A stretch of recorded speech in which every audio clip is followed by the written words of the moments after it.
Nerd Nation, wake up. It's time for Bid Nerd, your daily nerd on the most interesting car of the day. Hey, I'm JP along with my partner, Michael Deeb. Welcome, everyone. We are dozens of subscribers away from making it to 1,000 subscribers. That is so lame compared to most YouTube channels.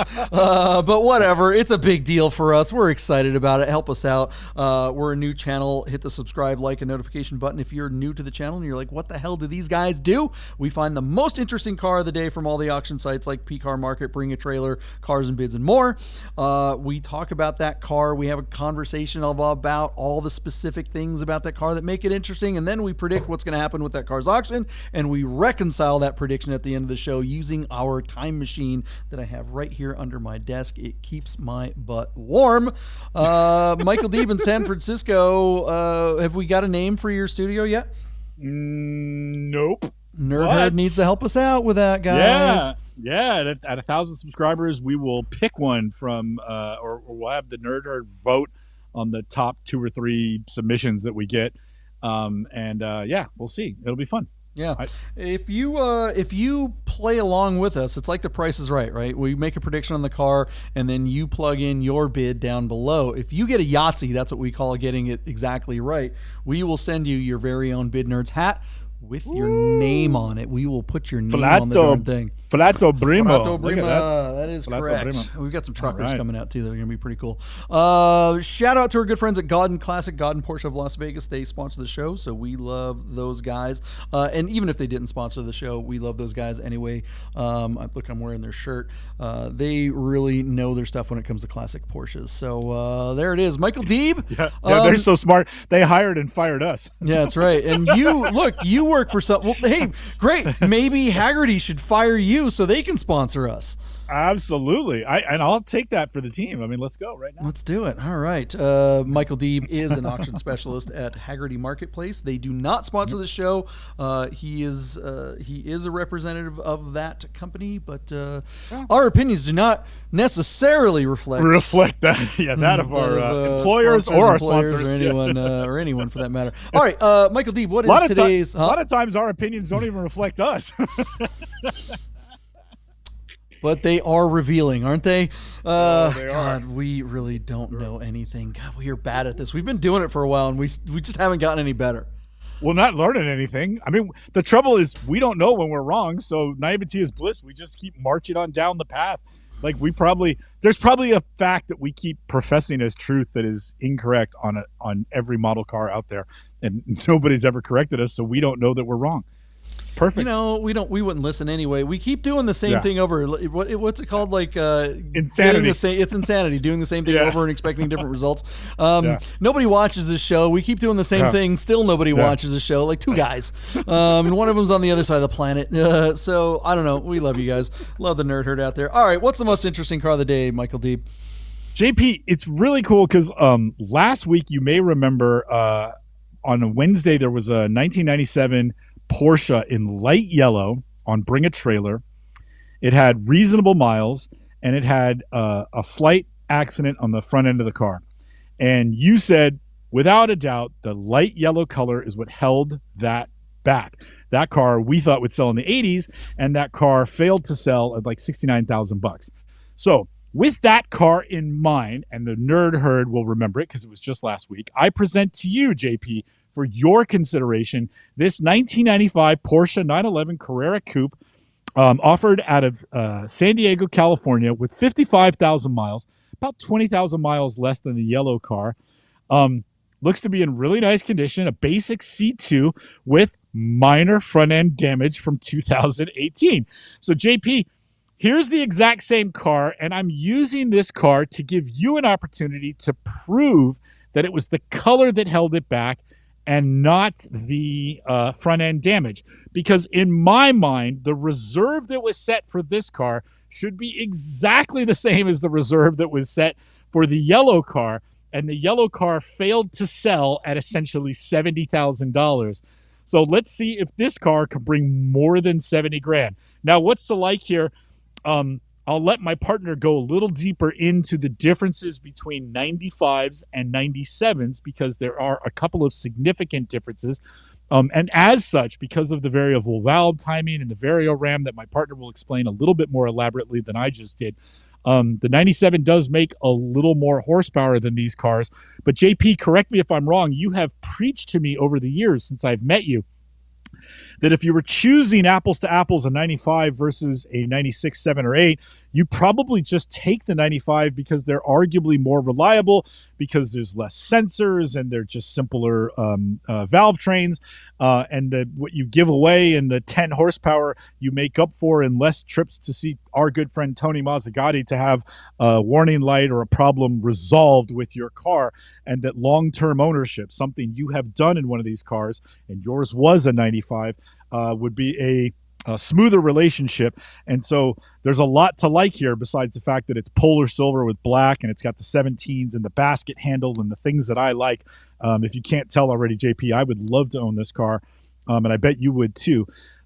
So have I picked a good car to juxtapose against our failed to sell lot from last week, that yellow car? Do you think that this is going to be a fair chance to see if it's the front end or the color when it comes time to close this auction? So JP, take it away. Yeah, I mean, you said all the right things about the difference between the model years. I just don't think that it's being accentuated enough just how much more desirable a 95 is over one of the later years. The but OBD1. Do you think that's common knowledge, or do you think that's in real Porsche head? In 993, if you're looking at 993s, you're probably going to do some research and you're going to learn real quick. Do one, look, just go on Renlist and look at 2 or 3 threads, and you're going to hear all about SAI problems. That is, the secondary air intake gets clogged up and throws a code. It is not detrimental to the car. It won't cause the engine to blow up. It's not like an IMS problem on a 996, but it is a $10,000 repair and it doesn't permanently fix it. The problem comes into if you live in a place where you got to smog the darn thing. In the mid 90s, yeah, like you do, it is just a nightmare trying to get a 96, 7, or 8 993 to pass smog because that SAI is such a huge freaking problem. OBD1 cars do not have that problem. And that's what this is. These 95s are the only year of the 993 generation that are OBD1. Yeah. And so a little bit less horsepower, so what? Throw a Steve Wong chip in it and throw some exhaust on there and problem solved. You're pretty much picking up most of that horsepower. This car is... we've talked about it before. This is the perfect all-around everyday Porsche. If you could pick one car and you didn't want to, if you don't have supercar money like, a 993 wide body C2 S is something that Ferrari 360 Modena money, right? Yeah, sure, that's the better car, but it's the far less attainable car. This car is going to be somewhere in that $100,000 range, give or take, and it's going to cost you. It's going to be the most possible performance out of a basic 911 that you could get. The most comfortable daily practical 911 you could possibly get. The air conditioning works in these things, although be advised that if it fails, it can be terribly expensive. There are so many servos. That's the problem with the 90s, is a lot of this technology that we're used to in modern cars. A basic Kia has vented seats and climate controlled zones and all that kind of stuff. When they were doing that ish on these cars back then, that was all new stuff. And you're talking big old servos and weird gizmos that they don't make anymore and stuff that has moving parts that break. So, if your AC fails, if one of the flaps in the dashboard goes and you got to pull that thing out, $10,000. You got to pull that dashboard out. I mean, it's like, whoa, dude. But the good news is they are pretty reliable and they don't typically break that often. The control modules, are known to go bad too, but you're talking about a few grand. Whatever. This is still just one of the greatest practical all-around everyday Porsches you can possibly get. Couple of mods on here. Throw some coilovers on it. Throw a Fab Speed Super Cups or Fister D's, stage 2 or 3s. Maybe I don't know. I like these cup two wheels. People are not in I do love too. with Cup 2, but I think they look right on a basic 993. I think that's a good look. Yeah, I mean, geez, this is just I had a C4 that looked exactly like this for quite a while, and totally missed that car. So yeah, the big question is, will this car go for more or less than the canary yellow little turdy bird thing that we looked at? What do you think? Yeah. So, all right. So, JP, just to remind everybody at home, on that car last week, I said 88,000. You came underneath me at 80,000 because you were betting against the color. The car failed to sell at $69,993, although the seller noted that he sold the car post-auction. Our car today, the 95 out of San Diego with our friends at Symbolic International in San Diego, shout out to La Jolla. Our car is sitting at $55,555 and closes 5 days from now. That's redundant. And I'm gonna bring my bid into the 80s, but underneath my yellow car, and I'm gonna say $85,000 and just play devil's advocate for my partner so that we can juxtapose these two versus last week's result. JP, your bid last week was 80. Where do you think this car is going to go? I think we both agreed that this is probably going to bring more than that yellow car failing to sell at 70. But are you going to come in over your bid from last week? Oh yeah, this is 90. This car could get really close to 100. It's the right colorway. It's silver on black. I mean, that's the other thing too, is that the most of the polar silver, right? You got Arctic silver, which is kind of more of a basic silver color, more of a metal type metallic color, whereas this is polar, which has more kind of a blue to it. Most of the polar silver ones come with a gray interior. Which is just not terribly attractive. It's just, it's really, really, really hard to find a polar on black. My cab was polar on black, and it looked spectacular. This one also polar on black. Just really a stunning combo. Your car was so cool, you kept it for 11 years. I know, right? And I'm wishing I still had it. But yeah, look, this is a great car.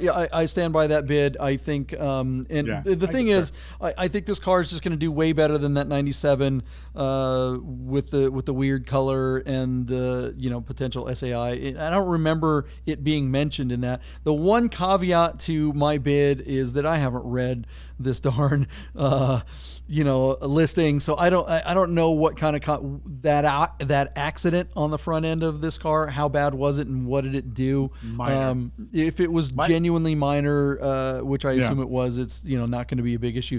The idea of having a minor accident used to be the kiss of death on old Porsches, but these days there just aren't that many of them around, and people are willing to kind of look the other way. If it didn't have any issues on the Carfax at all, then I would be bidding. I'd be going, this could get over 100 pretty easily. I think it would too, especially with the lower miles. Yeah. Especially with the lower miles, and the fact that Symbolic is representing the car. He's got such a great reputation. He'll overcome the Carfax all day long. Did they mention any kind of service on this thing? Has it had a clutch? Has it had a engine out reseal and stuff like that? Because that's going to need to happen probably fairly soon if it hasn't been done already, which is not the cheapest thing to do. What they mentioned in the gaskets for the valve covers and the timing covers were replaced in September of 20. Yeah, that's great. That's great because those are those are issues. June, the battery was placed in June, and then in 2023, the alternator belt was replaced. Okay. Well, there you go, guys. All right. Well, let us know what you guys think. Let's get you guys to plug in your bids down below. Ross and Anthony and Family Guy and the Michaels and everyone else that I'm forgetting. I'm such an a-hole for not. The Nerd Herd just rocks, man. One of these days, we need to go back through and have an intern go through all the comments and just kind of like compile all the different people that regularly comment and get you guys some swag. But we love you guys. So dozens of subscribers away from 1,000. Help us get there. Plug in your bids, and Michael Deeb, we'll find out what happens with this little 993 right after this. Hey guys, I gotta tell you about our friends Godden Porsche of Las Vegas and Godden Classic. If you're looking for a new Porsche or a classic, you gotta call our friend Steve at Godden. Save yourself the hassle of screwing around with all the auctions like we always talk about, and just talk to Steve. He'll find you the classic Porsche you're looking for. Godden Porsche of Las Vegas.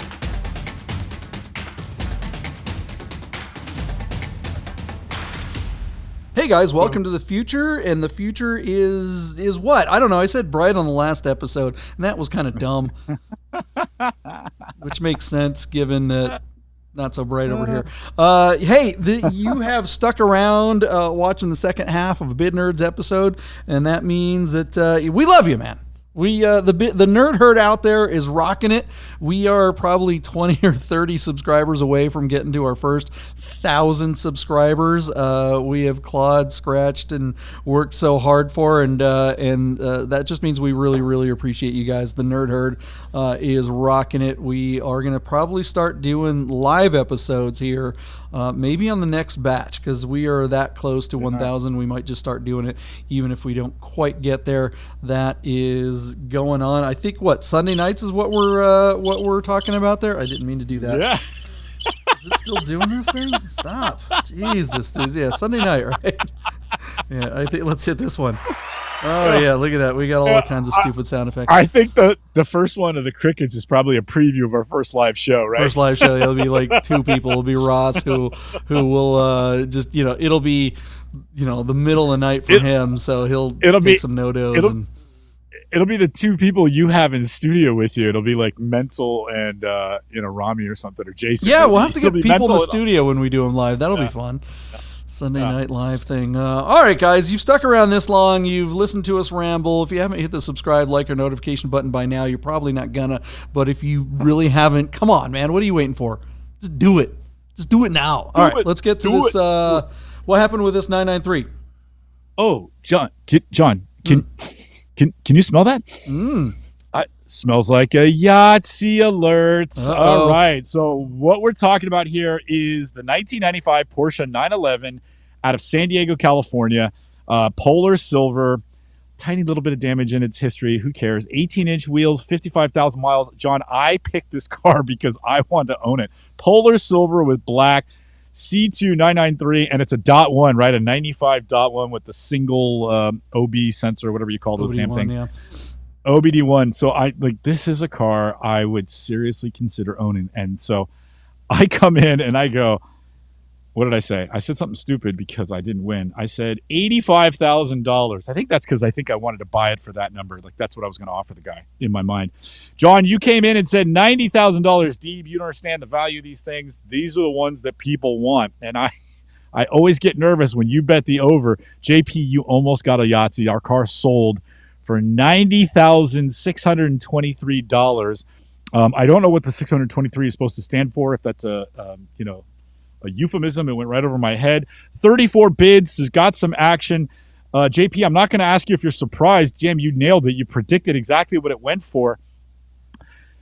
The question I have for you is, if we're looking at two cars side by side that are 993s, and one is a 95 and the other one is either a 6, 7, or 8, they have the same miles and the same colorway and the same options. Are you telling me that a 95 would bring more money, or even a 98, even a 98 that's the last year of production in the mind of the less informed? Am I slow to understand that the 95 is truly actually worth a quantifiable dollar premium? Absolutely. I mean, anybody that knows is going to want the 95 over the 96, 7, or 8. I mean, the 98 might bring a little bit more money if it has. If it's a really low number on the car or whatever, but all things being equal, any 993 owner, any 993 person knows that the 95 is absolutely the year to get. Look, I had that 96 that looked identical to this a couple of years ago. You may recall that car. I drove it C4. But it was a C4, right? But it was also polar silver. It was gray interior. Low miles. Yeah, super low miles. That car literally had like 30-something thousand miles on it. And it was beautiful, right? And everything was great when I owned it. I wound up trading that in for a different car at a local dealership, and who I'm friends with and work with. Wasn't Godden Classic, even though Godden Classic is absolutely a dealership that would have loved that car. But look, the other dealership, they gave me a great trade-in value. I mean, the trade-in value, and that was when that was kind of at the height of when everything was going super crazy. But it was more than this, right? You know, for the trade-in value of that car because it had so low miles. But that was a 96. And it turns out that I traded it in at the right time because as suspected, you know, so what happened with that car is someone at the dealership, I think it was one of the dealer principals, actually wanted it. So he got the car and drove it a little bit, and you know, the car, it wound up the dreaded SAI, I think, came on, the secondary air intake, I think, because, you know, I was over there recently and they're like, yeah, we had to put like $25,000 in work into the darn thing. You know, I'm like, geez, you know, did you get an engine out reseal or something like that? Because it's certainly not going to need there's no way it needed a you know, top end or anything like that. It wasn't leaking anything. It was, you know, the car was perfect. But he was like, it had through some code or something like that. And it was like, yeah, it's probably the SAI. Because the person that was telling me about it really didn't know Porsches like we do.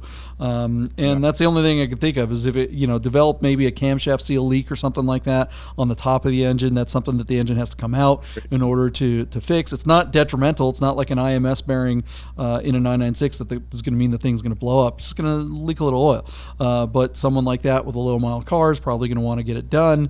The secondary air intake thing is something you can't smog that car once that light comes on. You're done. You know, and all it is a smog device. It's literally putting the exhaust back through it's kind of like a catalytic converter. It's burning off any extra fuel that's in the what do you call it, in the exhaust, and that thing gets clogged up. And frankly, you know, something that a lot of 911, 993 people don't realize is that the 95 has one too. It doesn't have the Varioram, but it does have an SAI. So the SAI does get clogged up on the 95s as well, but it doesn't throw a code like it does on the 96 7s and 8s. So the 95 may have that issue, and it may, like, it doesn't do anything it's not going to cause a problem. You could just drive it forever that way.